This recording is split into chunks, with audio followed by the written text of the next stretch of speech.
अजितदादा, तोंड सांभाळून बोला. काय दिलंय शेतकऱ्यांना फुकट?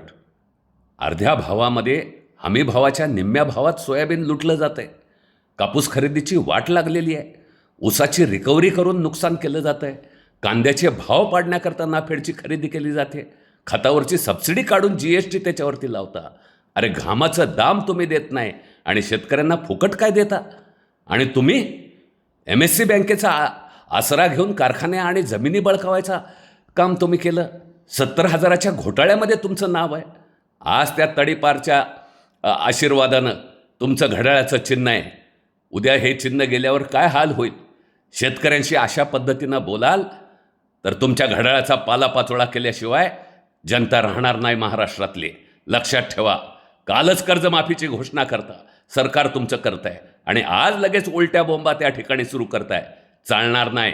महाराष्ट्रातील शेतकरी हे चालू देणार नाही.